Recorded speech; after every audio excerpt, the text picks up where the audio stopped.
Amen.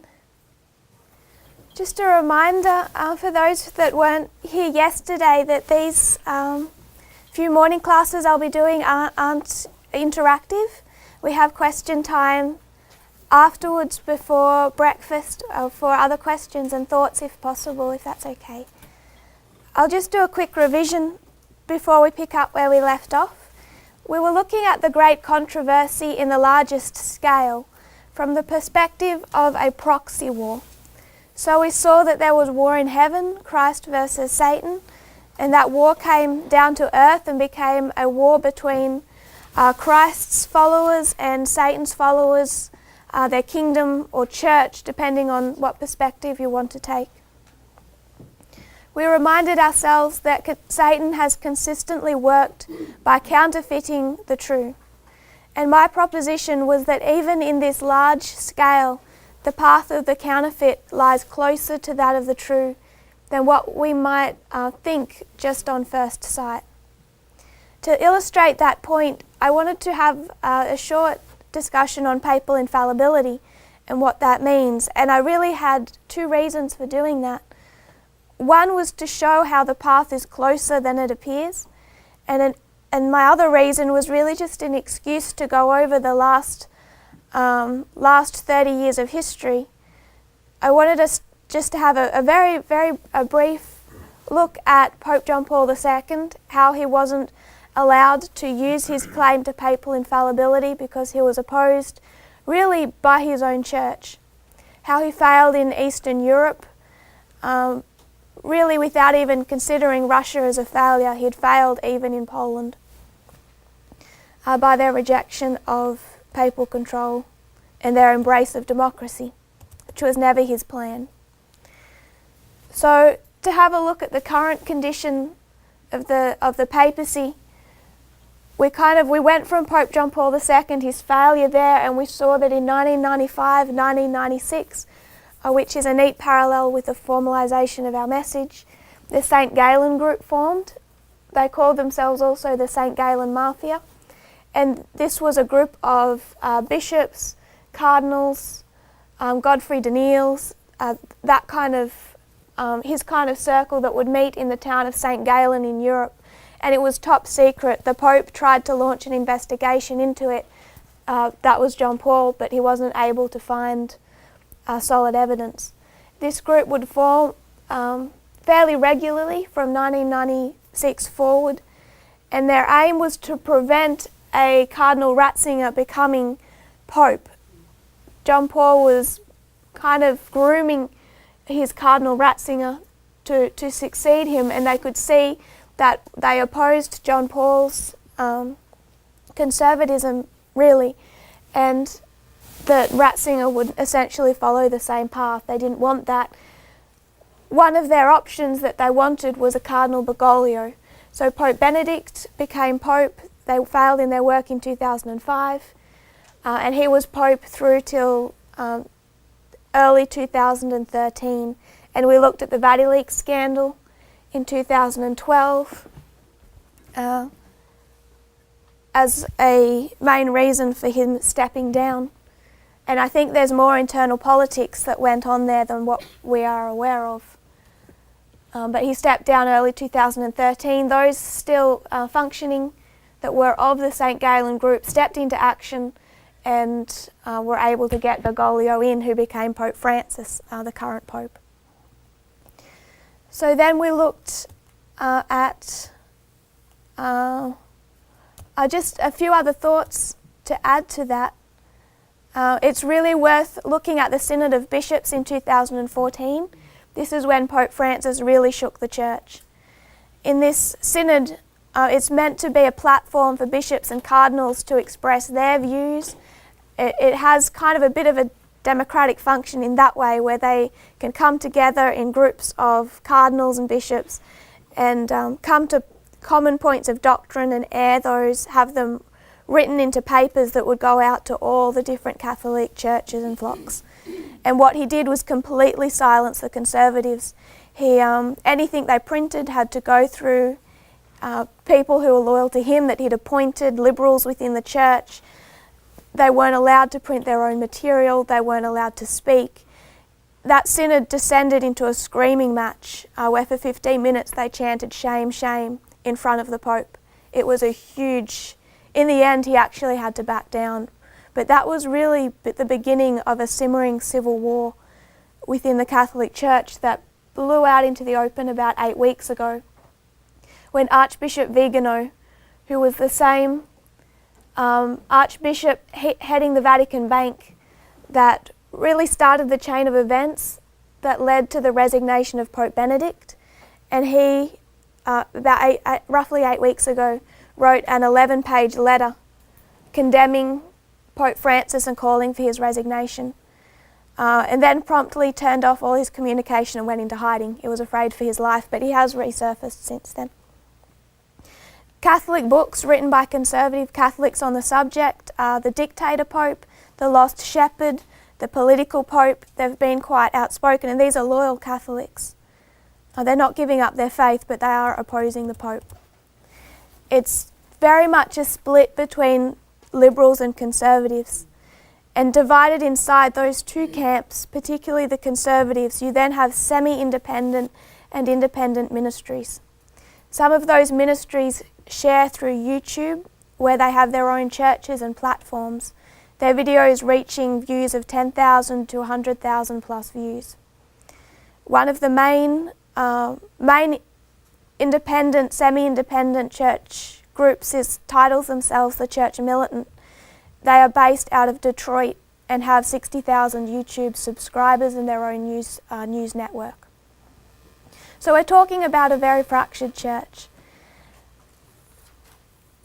To get a better look at this, we went back to 1798 and saw really how they really are a counterfeit. They went into apostasy. They were in a gathering time. They were doing well in the 1260, but they went into apostasy. They're scattered in 1798 for 118 years, and that gathering begins again in 1916.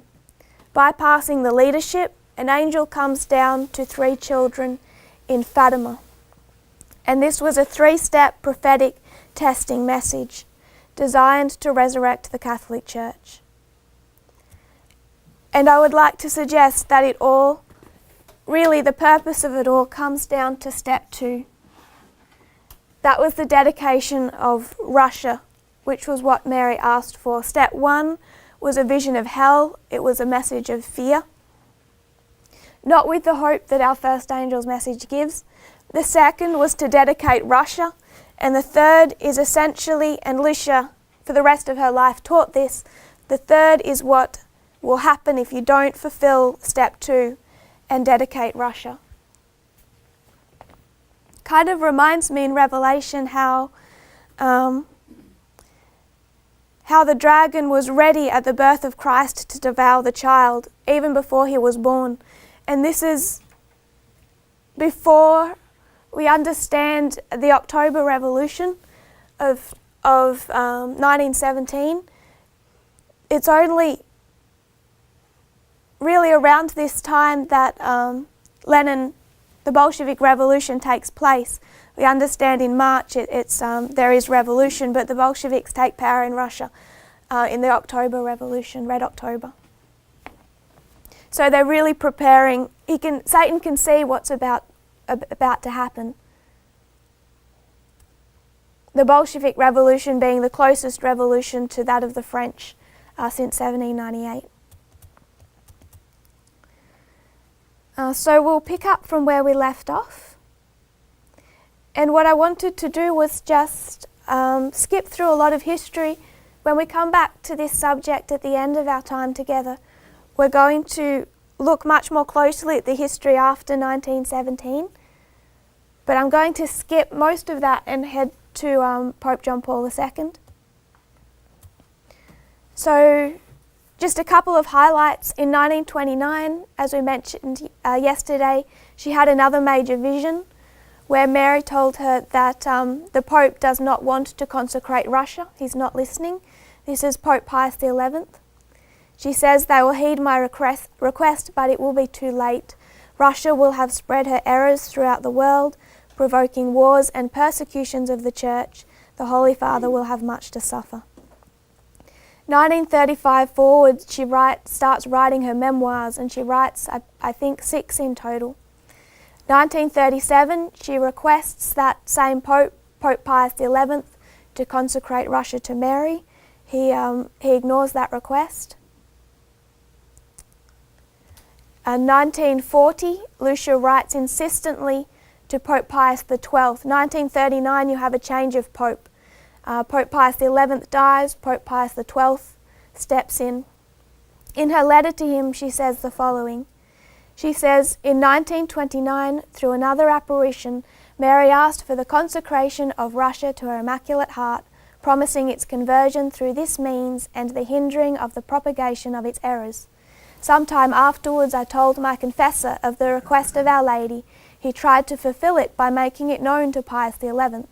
In several intimate communications, our Lord has not stopped insisting on this request, promising lately to shorten the days of tribulation, which he has determined to punish the nations for their crimes through war, famine, and several persecutions of the Holy Church and your holiness, if you will consecrate the world to the Immaculate Heart of Mary, with a special mention for Russia, in order that all the bishops of the world do the same in union with your holiness.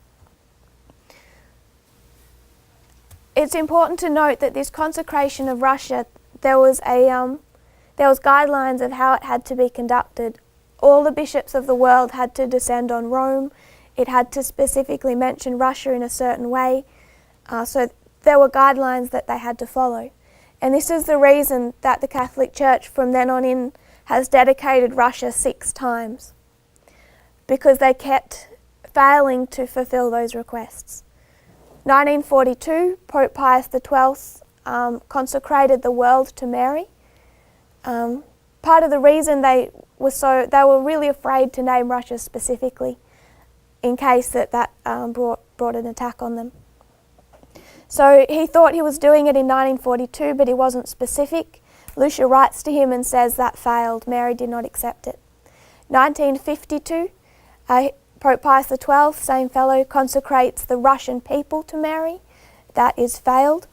1964, at the Second Vatican Council, Pope Pius VI renews the consecration of Russia in the presence of the bishops, fathers, but that also failed. They didn't have everyone there. And Pope Paul VI, he wasn't what I would suggest was a real believer in Fatima. So that was their attempts leading up to 1979. Kind of half-hearted. The best attempt was Pope Pius XII in 2 attempts. And the Catholic faithful, the real Marianites from then on in, blamed the whole Cold War, the Iron Curtain, all of that they blamed on that failed dedication of Russia. If Pope Pius XII in 1942 had have just done his job, they say that the Cold War would never have happened. So 1979, I'll rub this out if that's okay. I think it was 1978. Pope John Paul II becomes Pope.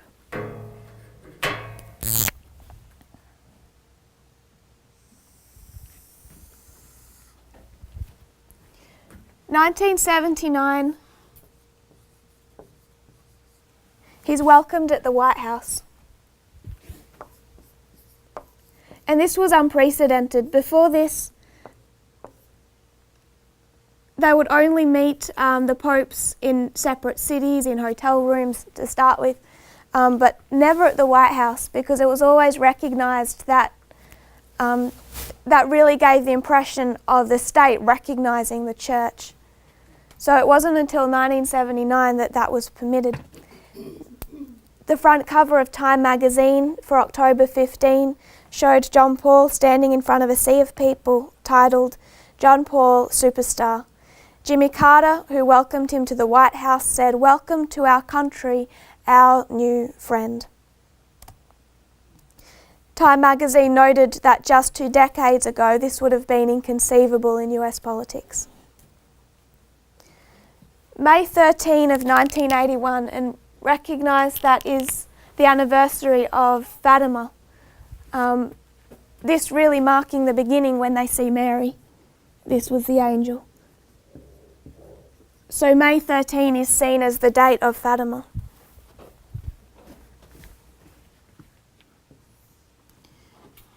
May 13 of 1981, Pope John Paul II is shot in his assassination attempt, widely believed to be orchestrated by the Soviet Union due to his efforts already in Poland. This was the 64th anniversary of Fatima. He nearly died, but as soon as he was capable of doing so, he called for the third secret. See, this third secret had been locked in the Vatican archives under lock and key for ever since she wrote it down, I think in around 1938. It had been read by the popes. Mary had told her that it is to be given to the popes and released to the world in 1960. I think it was Pope John the 23rd. He read it in 1959, locked it up again and refused to release it, directly disobeying Lucia's instructions given to her, she said, by Mary. And that the reason for that is Pope John the 23rd did not believe Fatima, did not believe Lucia. So really they disobeyed in that history as well, which we will go back over at a later date. So it hadn't been released, and John Paul, as of 1981, hadn't actually read it. But he recognises his assassination attempt as being connected to Fatima. He forms this kind of personal, he feels like this was all for him. So he asked for the third secret, which is on judgment. He reads it, and he interprets it as a prophecy of his assassination attempt. Lucia then early the next year, wrote to Pope John Paul II on May 12. She said, "The third part of the secret of judgment refers to Our Lady's words, 'If not, Russia will spread her errors throughout the world, causing wars and persecutions of the Church. The good will be martyred, the Holy Father will have much to suffer, various nations will be annihilated.' The third part of the secret is a symbolic revelation referring to this part of the message, conditioned by whether we accept or not what the message itself asks of us. Quoting, 'If my requests are heeded, Russia will be converted.' Since we did not heed this appeal of the message, we see that it has been fulfilled. Russia has invaded the world with her errors. And we have not yet seen the complete fulfillment of the final part of this prophecy." So she's saying that this work of judgment is only just beginning. She says, "In the kindness God warns us and calls us to the right path." The next day, May 13, 1982, John Paul dedicates Russia.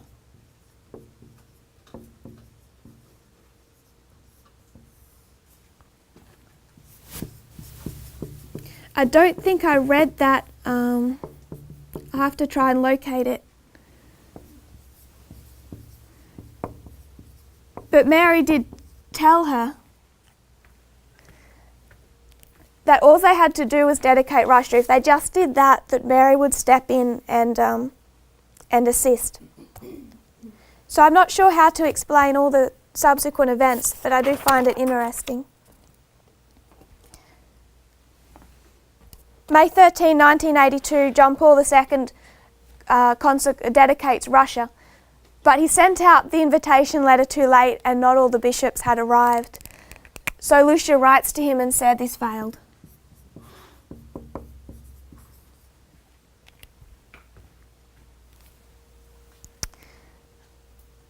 June, the next month, Reagan and the Pope held their first meeting at a 10-day conference, and this is in 1982 where they really started working out how they were going to take down the Soviet Union. It's just the next month after this dedication. March 25, 1984.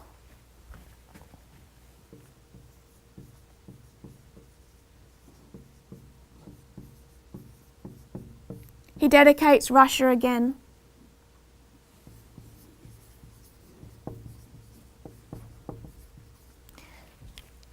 But he is afraid.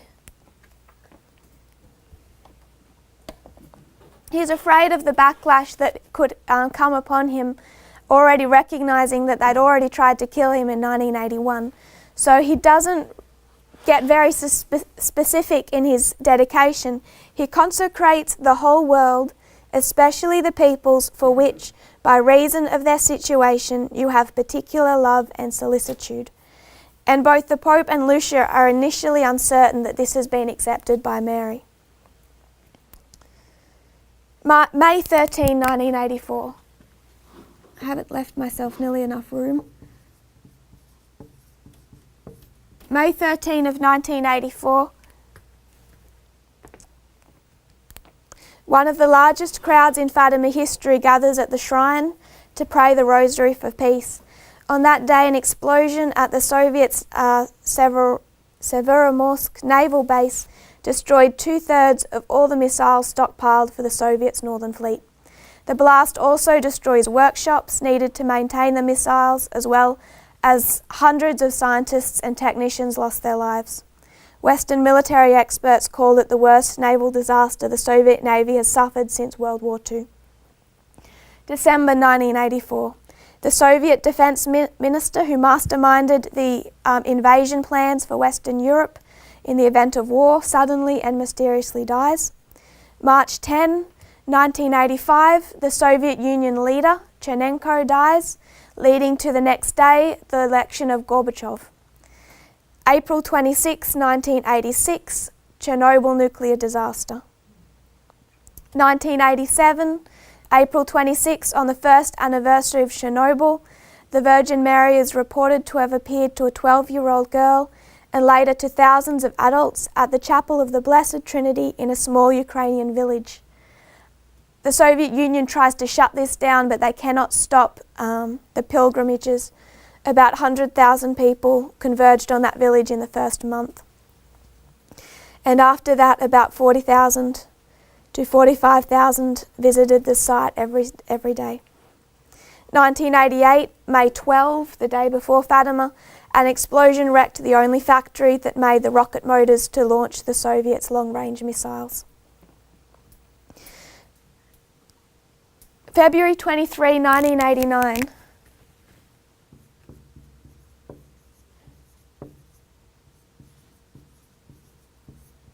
So this history of really in all the politics that we've skipped over on Gorbachev, Lucia has been observing this.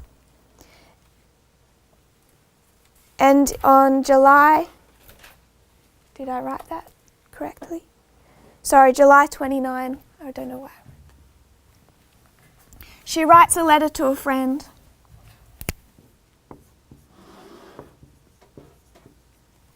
And remember, this is a few months before the fall of the Berlin Wall.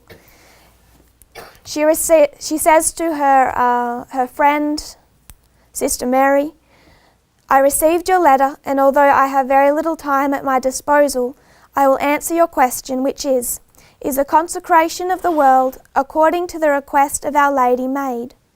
On October 31, 1942, Pope Pius XII made the consecration. I was asked if it was made as Our Lady requested. I answered no, because it was not made in union with all the bishops of the world. Later, on May 13, 1967, she's referring to another consecration by Pope Pius VI. I was asked if it was made as Our Lady requested. I responded no, for the same reason. On May 13, 1982, John Paul II made the consecration. I was asked if it was made. I responded no, it was not made in union with all the bishops of the world. Then this same Supreme Pontiff, John Paul II, wrote to all the bishops of the world asking them to unite with him. He sent for the statue of Our Lady of Fatima, the one from the little chapel, to be taken to Rome, and on March 25, 1984, publicly, with the bishops who wanted to unite with His Holiness, made the consecration as Our Lady requested. Then they asked me if it was made as Our Lady requested, and I said yes. Now it was made. Why this urgency of God that this consecration should be made in union with all the bishops of the world? Because this consecration is a call for unity of all Christians. So she says that she said yes back then, but really there is no record of her actually acknowledging its acceptance until July 29. And I think that they held doubts about that, and really what they've observed is the crumbling of the Soviet Union. And I'd like to suggest that has swayed more than her opinion. 1989, November 9, the fall of the Berlin Wall, the beginning of the breakup of the Soviet Union, which extends to 1991. In the year 2000, John Paul II published that third secret. It's widely believed that he has held some back, that it hasn't all been published, and there's lots of conspiracy theories about that. I'm not sure if they're accurate or not. Lucia dies on the 13th of February, again marking the number 13. In 2005, she died only, I think, 48 days before John Paul II. They both died relatively close together.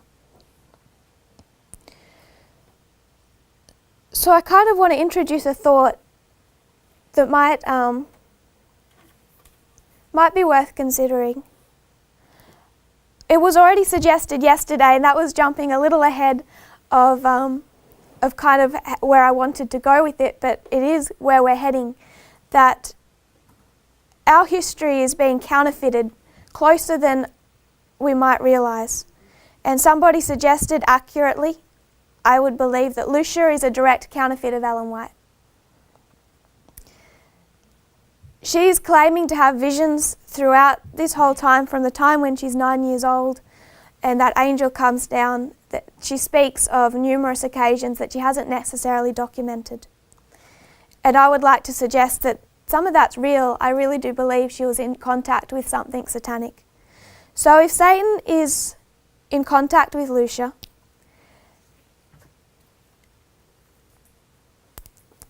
and he is watching disaster after disaster fall on the Soviet Union, and she makes a statement in 1989 that that dedication is accepted and that the King of the South has been defeated. 16 years later, in 2005, she dies, and there is no other message coming to the Catholic Church. There is no other communication with Lucia that isn't true. 2005, she still believes that the King of the South is defeated. From 1989 to 1999, the Soviet Union, Russia now, is incredibly weak. They had 10 years to kill that beast, and they failed to do it. I think it was Yeltsin that told Clinton, "You keep kicking us while we're down. You're not letting us, rebuild our economy, rebuild our nation." But really, they were only playing with Russia. They could have killed it.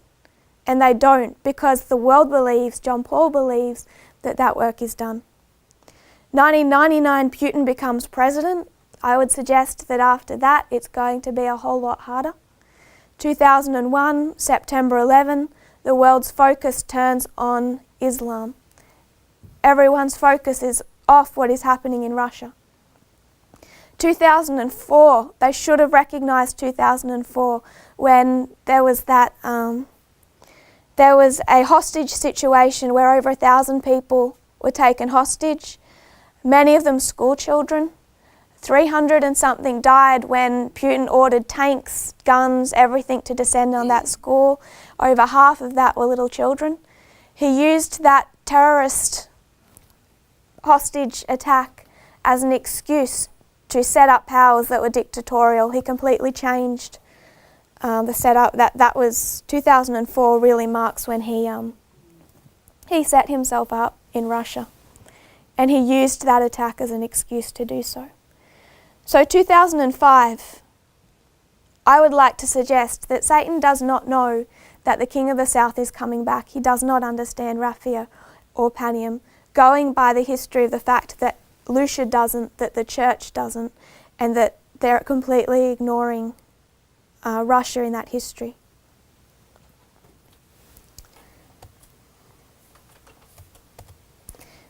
So what happens at Raphia in the mindset of Pope Francis and the Catholic faithful who are still dedicated to Fatima, what happens when Russia comes back? Well, it all comes back into play.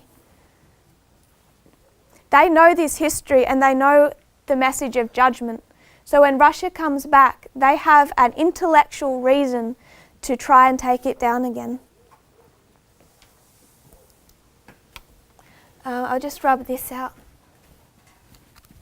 I want to suggest that perhaps there's one other proof we can give that Satan thought that work was done.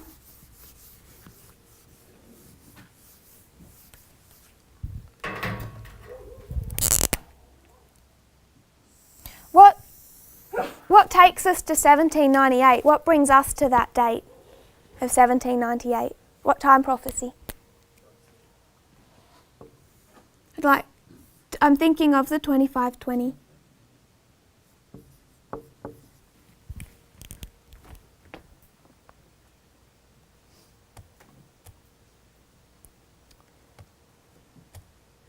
I'm reading from A.T. Jones. 20 years before 1916 will take you to 605 BC.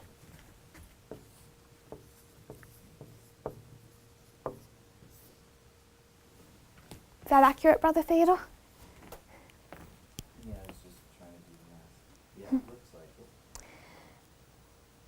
it. 605 BC is the Second Battle of Carchemish.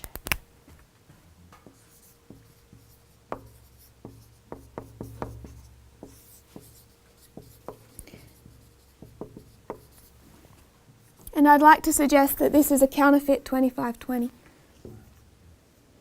And what happened at the Second Battle of Carchemish? I'll quote from March 15, 1898, A.T. Jones. 172.7. He says, "And when, shortly after this, Nebuchadnezzar, the son of Nabopolassar, conquered Necho of Egypt at Carchemish by the Euphrates, drove him back to Egypt and took possession of all his territories, even up to the river of Egypt itself, Babylon secured the decidedly predominant power over all." So at the Second Battle of Carchemish, you have Babylon united in alliance with the two-horned power of Medo-Persia. United against a common enemy, that was Egypt. And note what he says. They conquered all of Egypt's territories, even up to the river of Egypt itself. What is that? Did they conquer Egypt? No, they brought it all the way to that river Nile. But they did not take Egypt, only its territories. And Babylon secured the decidedly predominant power over all.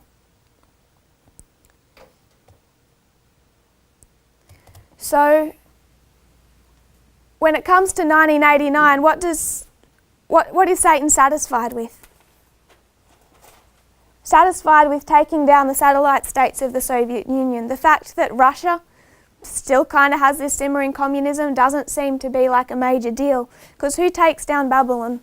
It isn't Egypt after this date. I can't find another record of Medo-Persia, of Egypt coming back against Babylon and striking any blow.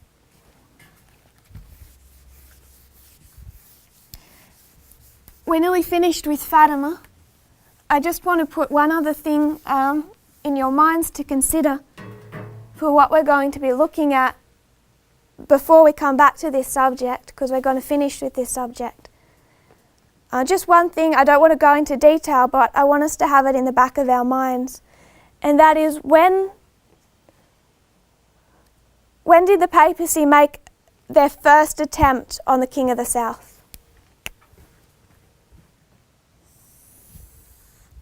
If we mark 1773 to 1798, how many years is that?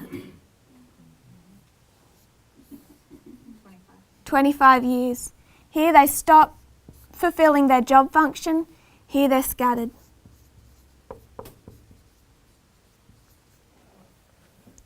1916, they're gathered. When do they make their first attempt on the King of the South? 1941. 25 years after 1916. This is Operation Barbarossa.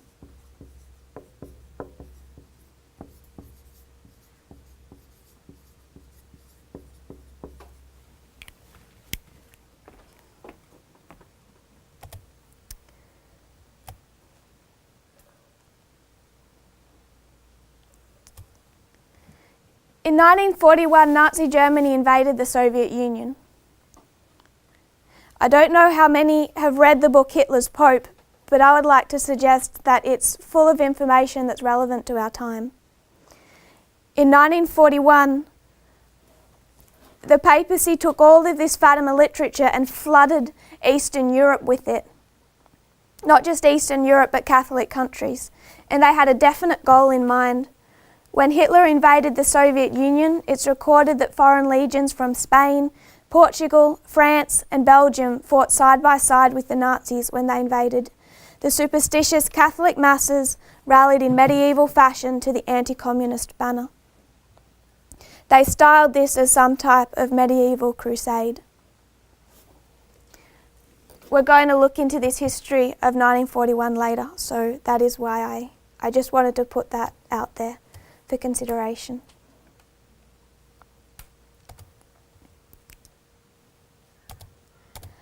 So this completes our study of Fatima for now, and we'll come back to it. We will come back to it to close.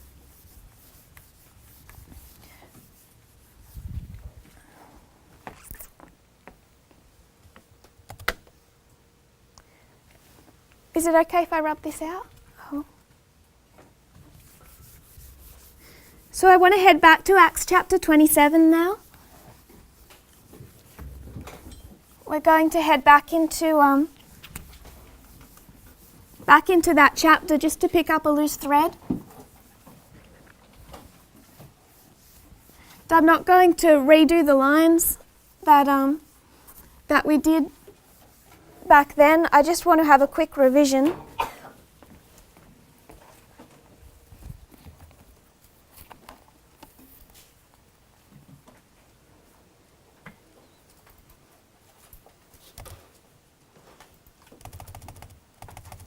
So in this chapter, this is Paul's journey to Rome as a prisoner. We made quite a few applications in those classes, and we placed Acts 27 and 28 on two separate reform lines, both kind of as a repeat and enlarged from different perspectives. Verses 1 to 5 we placed on the first reform line. We saw that it begins in Caesarea, that you have two kings, Felix and then Festus, just the way you have Reagan and Bush. That there's another Jewish king that headed the temple, Agrippa, how he rejects the message as well, that we saw as representing the church. And then they leave from Caesarea and land at Sidon. We saw Sidon as a symbol of the United States. The Bible always seems to mention Tyre, Sidon, and the coasts of Palestine, or however they want to word that conglomerate of powers. So after Sidon, which was a refreshing, Ellen White says that stop gave Paul the strength for the entire rest of his voyage, and we marked that at 9/11. Then they sailed to Cyprus, which we saw as the two false prophets, Simon Magus and Bar Jesus, both from Cyprus. And then from there, which we marked as Midnight Cry, to Myra, Sunday Law. So we covered that history. And between Midnight Cry and Sunday Law, you have the Sea of Cilicia and Pamphylia. Cilicia means to overturn. Pamphylia means a nation made up of every tribe. So it's this overturning of nations that you could take back to Felix, Festus and Agrippa, where we started. the overturning of the United States, the rising of the United Nations, the nation made up of every tribe, also the fall of Agrippa or the church, and the rising of the 12 tribes as the joining of the two sticks occurred. Ending in Myra. That isn't really where I want to pick up. The second line we marked from Lycia in verse 8.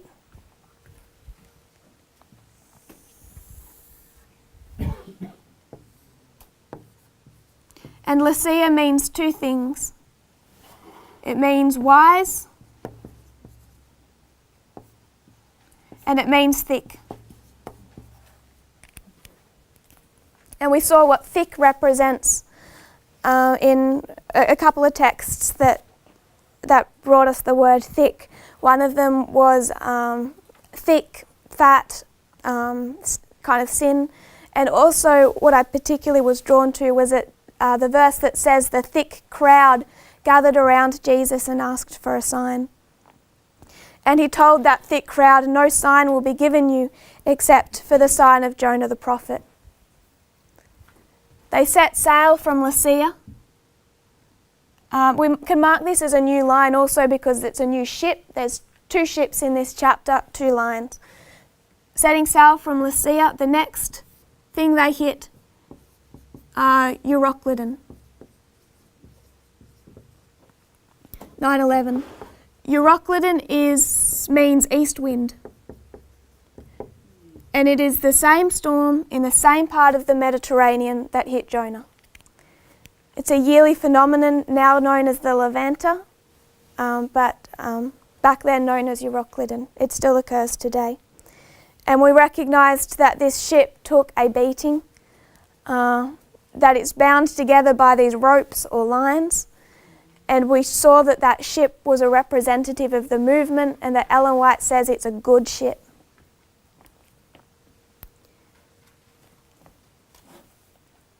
To skip most of this chapter, verse 27, Acts 27:27, the 14th night was come, and about midnight the shipmen deemed that they drew near to some country. So you have a marking of midnight, a doubling, and it's the 14th night. And we marked that, I know it says midnight, but we marked that as the midnight cry, still at midnight. We could mark midnight earlier to this in the verses preceding. I'd also suggest you can see a cry in that when they spot land. There would have been a cry gone up. By this stage, Ellen White says shipwreck was their only hope of survival. So they had watchers throughout day and night looking for land. Verse 39 to the end of the chapter gives us the shipwreck. So 27, shipwreck was a history of Sunday law.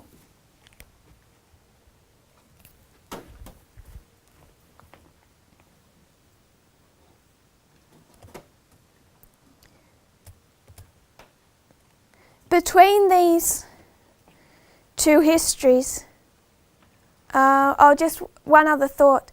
Who did we make Paul to be? We marked Paul as a symbol of the priests. I like that his name also means small. We saw that with him on this voyage he has two companions, Aristarchus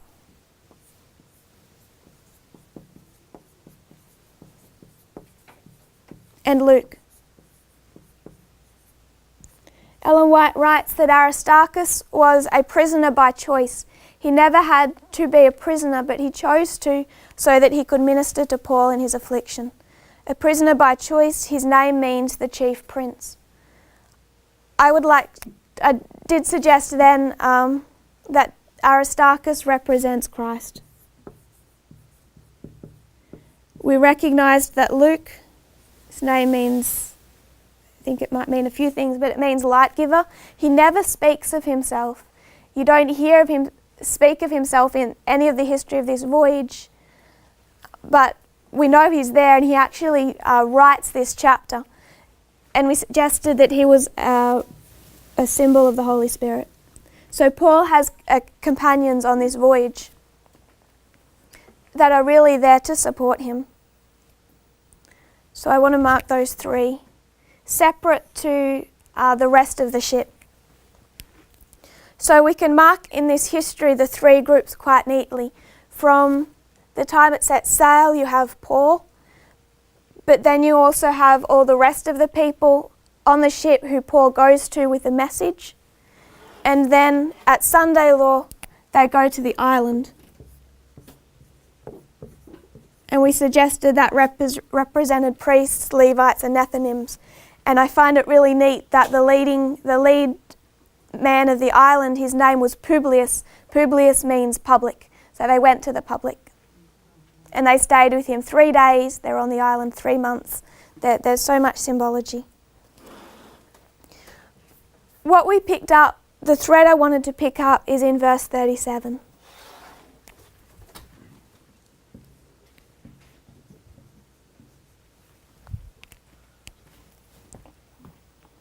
It says, "And we were in all in the ship 216 souls." 276 souls. And it bothered me why Luke would record this here, towards the end of the chapter, between when they spot land, Paul starts breaking bread and feeding the crew, all that symbology and shipwreck. Why would Luke step in here and say, oh, by the way, there's 276 people on this ship? It has to have meaning, and it has to be placed for a specific reason. So, I think to understand this number, we have to understand it in the context of our reform line, that it is priests, Levites, Nethinims. So how many Levites are on this ship then? 273, because you have to discount these. There are 273 non-Christians, faithful on this ship.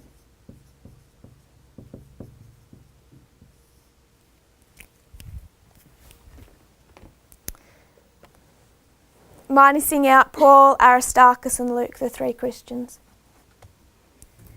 We went there to Numbers chapter 3 and the calling out of the Levites. If you go to Numbers chapter 3.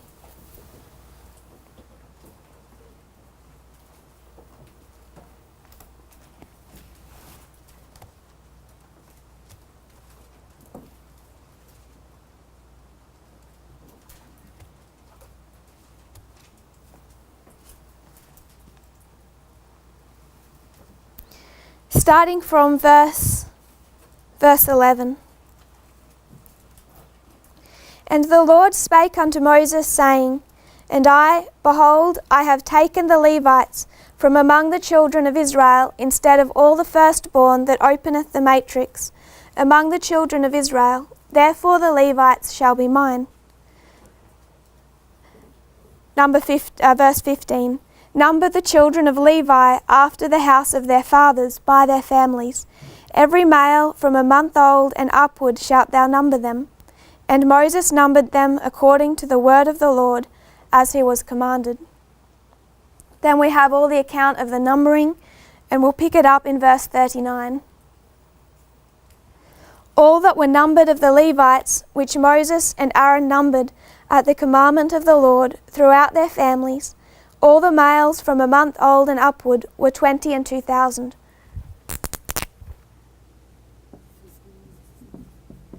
So of the Levites, there's 22,000 to fulfill the service of the sanctuary. Verse 40. And the Lord said unto Moses, Number all the firstborn of the males of the children of Israel from a month old and upward, and take the number of their names. Verse 43. And all the firstborn males by the number of names from a month old and upward, of those that were numbered of them, were 22,213. 22,273. Firstborn.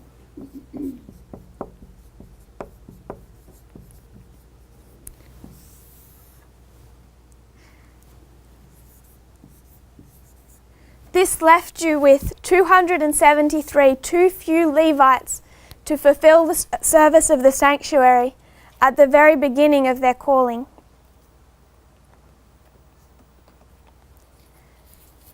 I'd like to suggest that God doesn't like incomplete numbers. And when is that number made up? When do those 273 come in and fulfill their calling? Between midnight cry and Sunday law.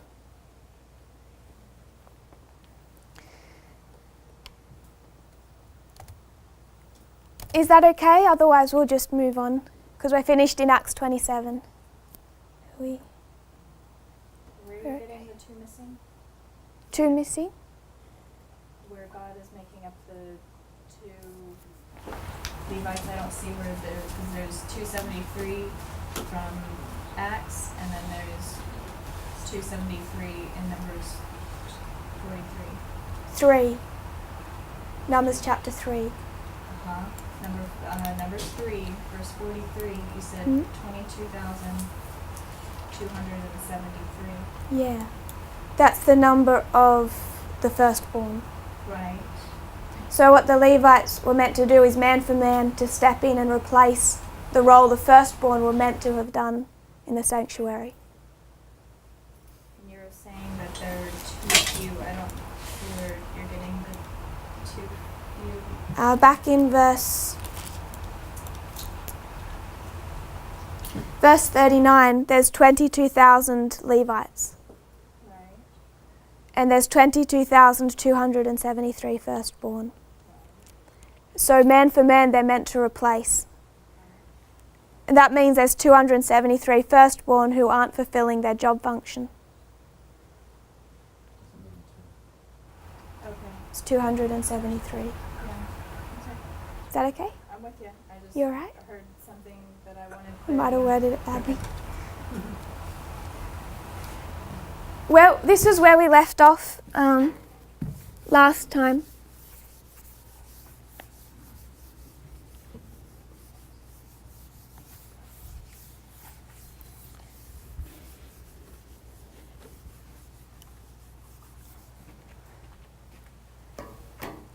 Where I want to suggest this takes us, I didn't think we would get this far, otherwise I probably would have printed a couple of quotes for you, and I'll do that for tomorrow.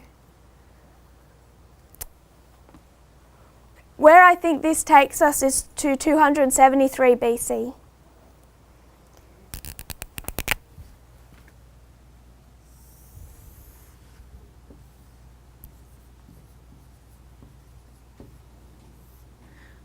What I want to suggest, I won't suggest it yet. I'll read for you 1898, A.T. Jones, Great Empires of Bible Prophecy, page 220, paragraph 1. Page 220, if you didn't get that. He says, and he's commenting on this history, on this year specifically.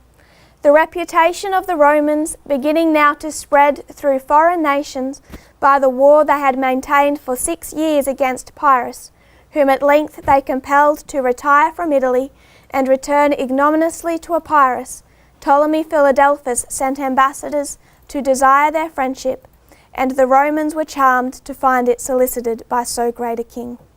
The following year the Romans sent to Egypt 4 ambassadors in return for this courtesy from Philadelphus. In 273 BC, this is according to the Navies of Rome by Michael Patassi, in 273 BC, Ptolemy of Egypt established diplomatic relations and friendship with Rome. This is the first time Egypt and Rome really have any form of diplomatic contact. And this is, they send ambassadors, Egypt sends ambassadors to Rome.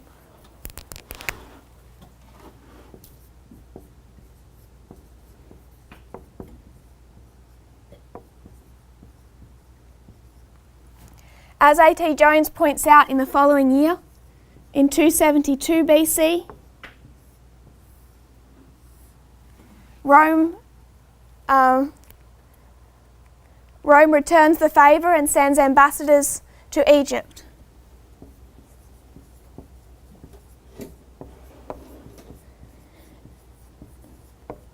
Those ambassadors are led by a principal man known as Maximus Georgius. Maximus means maximum. Georgius means flood. The maximum flood. What I'm wanting us to do is, sorry? Take me one step back. Have you gone from Acts to this? Just 273. to 273. That was the initial contact. Okay. You're just quoting from A.T. Jones. Main quotes are A.T. Jones or The Navies of Rome by Michael Batassi. I will print those quotes.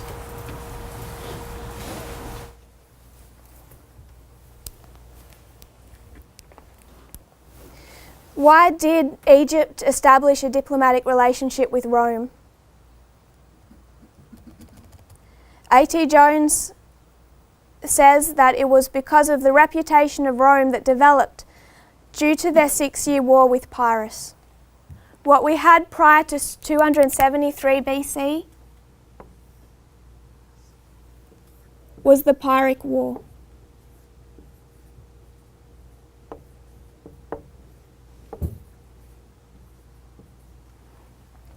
This is the war that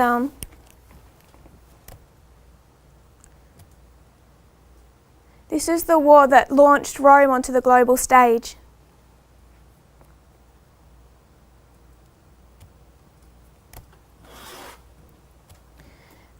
This is quoting from A Critical History of Early Rome. I'll print these out for tomorrow. From Prehistory to the First Punic War by Gary Forsyth. He says, Rome's defeat of Pyrrhus in the Pyrrhic War was a clear declaration to the rest of the ancient Mediterranean world that the Romans had arrived on the world scene of warfare and power politics, and recognition of this fact was no long time in coming. In 273 BC, King Ptolemy II Philadelphus of Egypt sent ambassadors to Rome to open up friendly diplomatic relations with the victor of Italy. The Romans reciprocated by sending their own ambassadors to Egypt in 272. He lists them, but then he says Fabius Maximus Georgius must have headed the delegation. He had been twice consul, censor, triumphator, and was perhaps the principal senator at the time of the embassy. The Pyrrhic War came to its official end in 272 BC, but it essentially ended in 275. So this is the war that brought about the rise of Rome. I'm being a little bit brief on this history because what I want to pick up is the Pyrrhic War. And I want to go right back to the very, very beginning and then trace this history from the beginning instead of picking it up at the end as we've had to do here. So we're going to go right back to the beginning and trace it and then cover this history as well.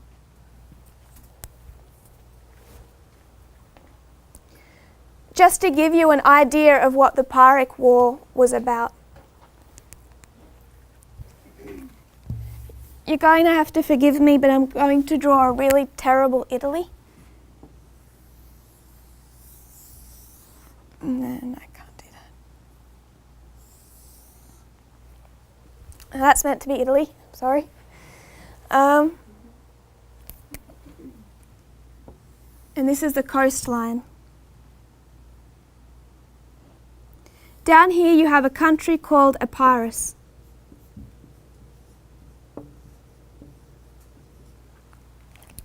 In the history previous, in around 280 BC,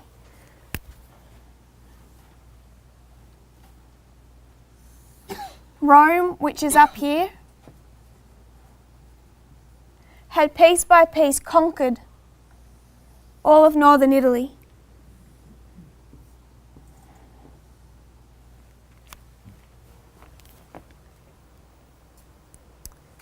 So Rome has control of northern Italy, and it starts to interfere in the affairs of the south. And down in southern Italy, it's mostly composed of all these independent Greek city-states. And there's one primary city-state, and that is Tarentum over here. This is known as the Gulf of Taranto, I think still today. Tarentum being the chief city-state, really having authority, or you might call a sphere of influence over all these other city-states, and these are all Greek. Epirus down here is also Greek, kind of almost like the embarrassing relative that the Greeks wish they didn't have. They're kind of related, they're related close enough to be Greek. And Epirus is, the king of Epirus during this time is Pyrrhus.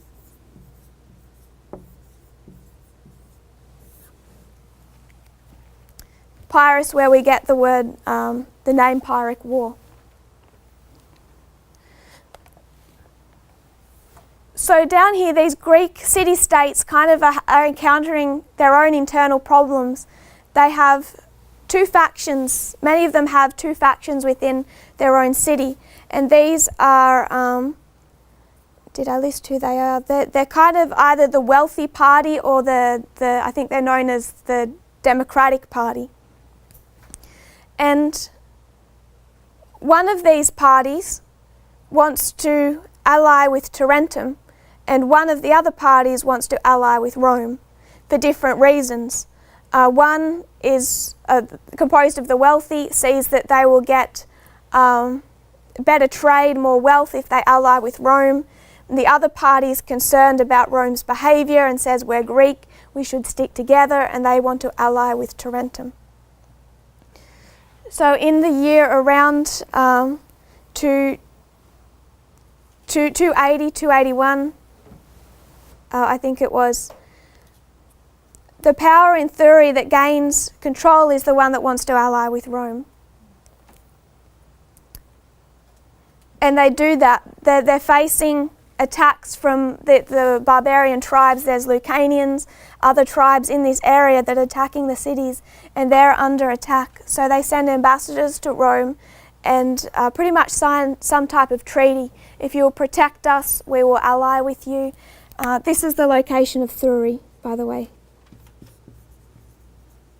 And this is the city-state that is primarily allying itself with Rome during this time period, pretty much rejecting the authority of Tarentum.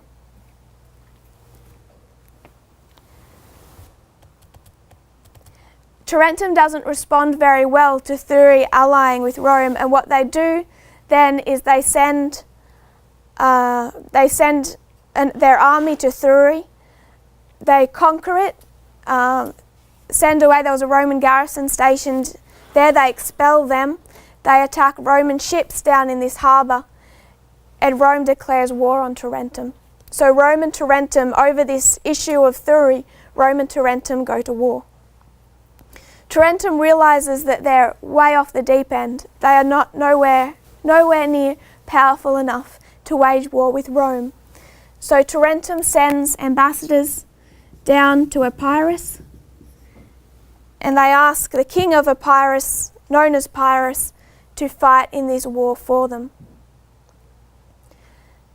Pyrrhus agrees. He sets sail, lands in Tarentum, and what the Pyrrhic War is a war between Pyrrhus uniting with these Greek city-states and Rome, and I would like to suggest it is the war for Italy between the north and the south.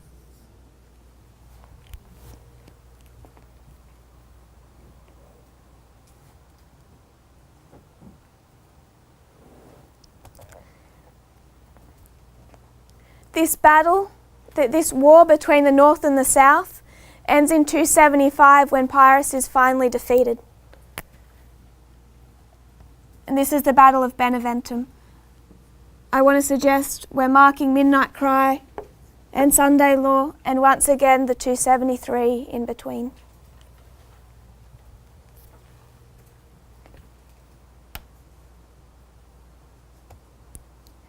Is it okay if we leave it there and go back to the very beginning? What I want to do in the next couple of classes is trace the life of Pyrrhus, right back to the very beginning, trace his life from the very first steps forward, because what we're looking at here is the end of a fascinating history, and it's better to work forward than backwards. Is that okay?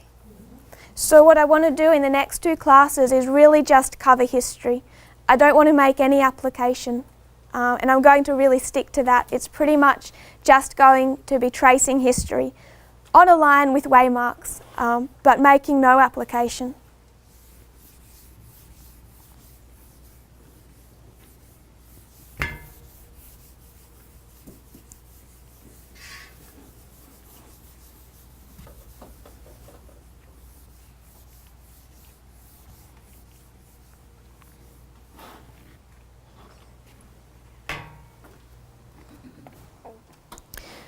So to do this, I want to give a bit of a background to Pyrrhus, what's happening in the world at this point in time. If you turn to Daniel chapter 8. So in our remaining time, I really just want to give a bit of a background to who Pyrrhus is and where he comes from. Daniel chapter 8, verse 5.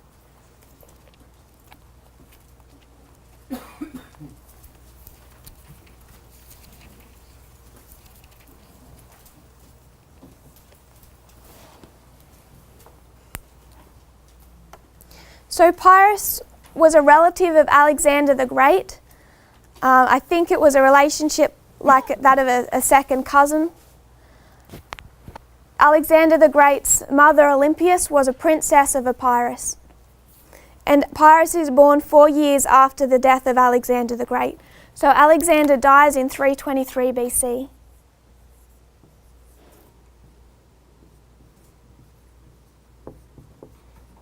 And Pyrrhus is born about 319.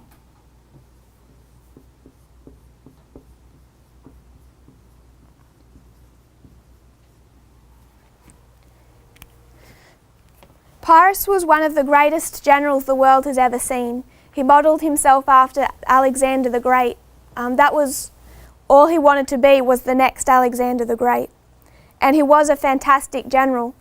It's been debated by other generals from Hannibal through Napoleon who was better, and some placed him, if not on a level with Alexander the Great, as almost as good a general.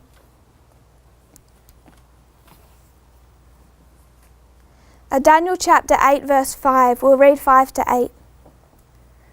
And as I was considering, behold, an he-goat came from the west on the face of the whole earth and touched not the ground, and the goat had a notable horn between his eyes. What is that notable horn? Alexander the Great.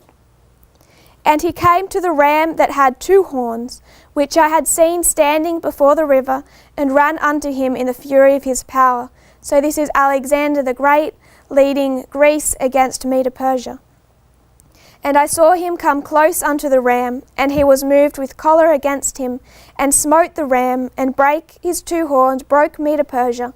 And there was no power in Medo-Persia to stand before Alexander the Great.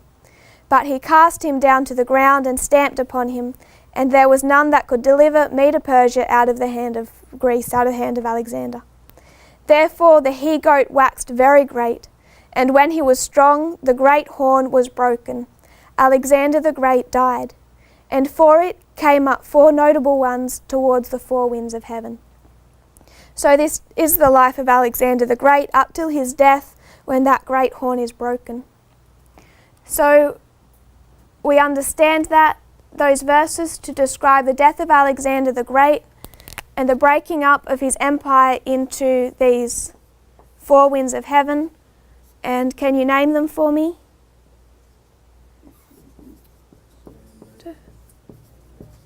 Seleucus,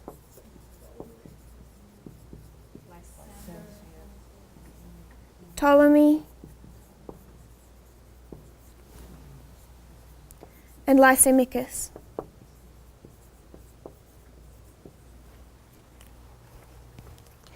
I find these verses fascinating for the history that they skip. So after 323 BC, at Alexander the Great's death, was his kingdom divided into 4? No, it was divided into possibly dozens of segments between many, many generals. At his death, these aren't even necessarily the most notable of his generals. What we have skipped in Daniel chapter 8 is 22 years of history, known as the 4 Diadochi Wars.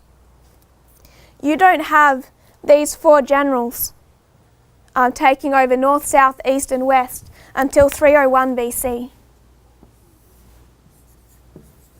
at the Battle of Ipsus. At that point in time, you finally get the 5 broken down to 4 generals. And how long do you have 4 generals for? About 3 years. So we go from the death of Alexander the Great, we skip 22 years of history, we have 4 generals for 3 years, and then they start, I think it's the first one to die is Cassander. We lose Cassander.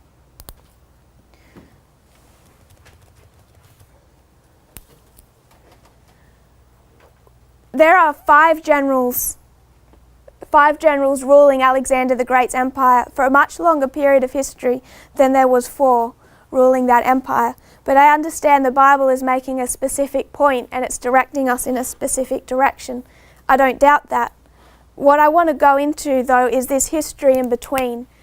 This is the history of the 4 Diadochi Wars.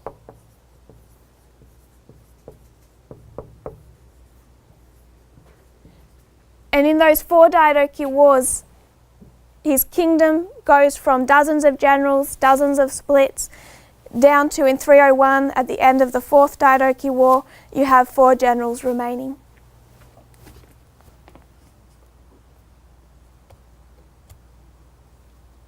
So, just to explain a little of this history further, where I want to pick it up is really, we might have a brief look at the end of the 3rd Diadochi War, but we're going to look at the 4th Diadochi War.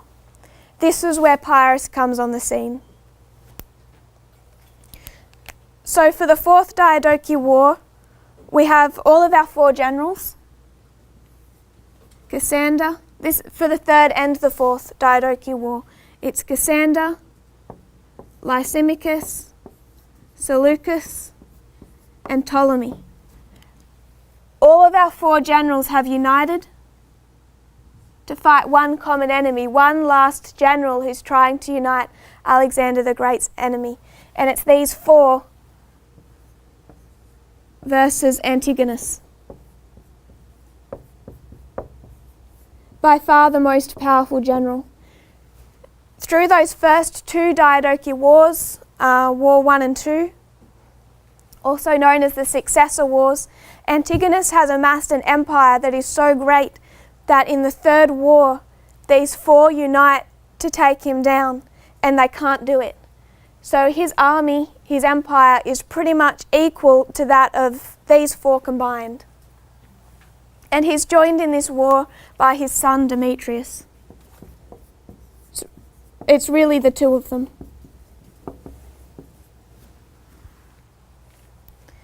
So Antigonus and Demetrius against Cassander, Lysimachus, Seleucus and Ptolemy. And the history of the 3rd and the 4th is the history where these 4 try to bring down Antigonus. In the 3rd Diadochi War, they fail to do that, and it ends in a peace treaty. Neither side can strike a decisive blow, so they enter into a peace treaty that holds until the 4th Diadochi War begins.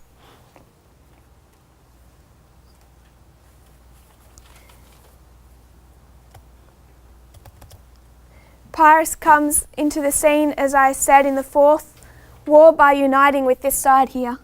He goes into an alliance with Demetrius. I might start it over here. So 1 second.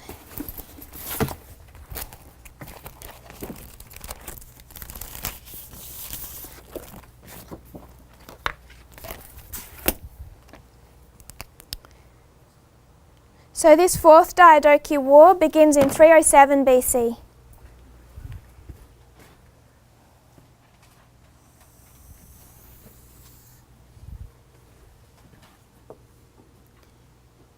The third ends with a peace treaty in 309.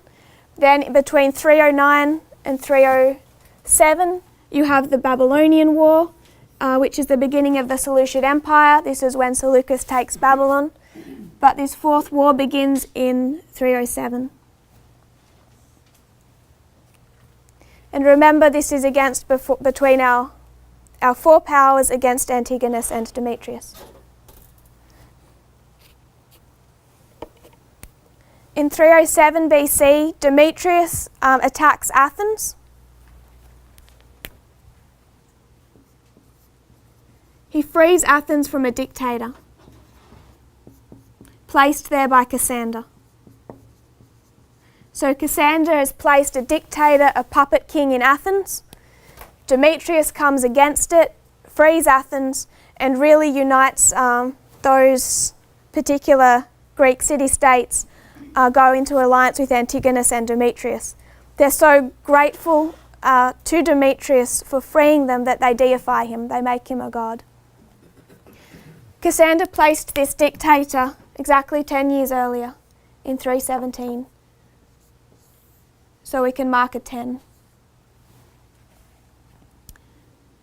And this marks the beginning of the fourth Diadochi War.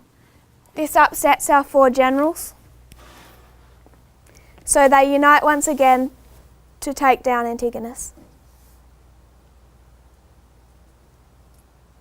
This broke the peace treaty. This action of Demetrius broke the peace treaty that had been signed in 311. What I want to mark next is 303 BC.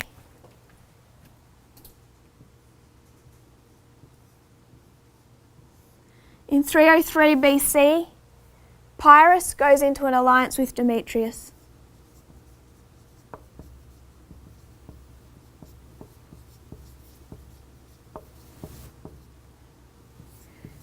Pyrrhus's sister, Didymaea, marries Demetrius, and Pyrrhus serves as one of his generals. Pyrrhus at this stage is a very young king. He's about 17 years old. Pyrrhus has been fraught by conflict. A lot of his family has been killed, and that's why he ascends to the throne at a very young age. So 303 BC, Demetrius and Pyrrhus go into an alliance.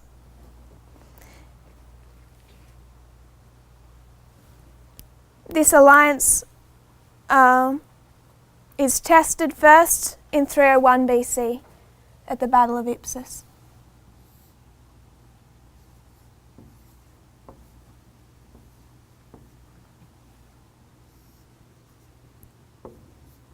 This is known as the Battle of Ipsus and the end of the Fourth Diadochi War. What it sees is our four generals. Ptolemy doesn't show up in time, so what it is our three generals, Cassander, Lysimachus, and Seleucus. In history, they're known as the Allied forces, and these three unite against a common enemy, Antigonus plus Demetrius, and they're backed in this war by Pyrrhus.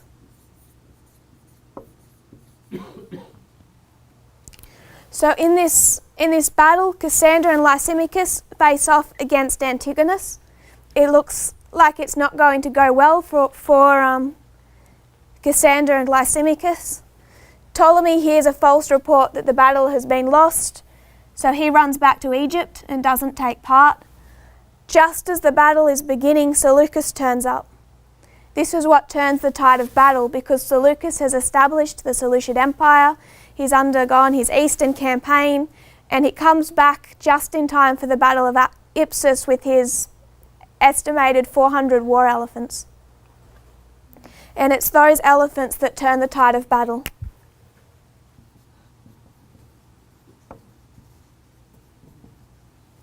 And our allied powers defeat Antigonus and Demetrius at this battle, primarily because of these elephants. This was the end of the 4 Diadochi Wars, and this is the battle that gives us our four generals of Daniel chapter 8. The day before this battle, Antigonus named Demetrius as his successor.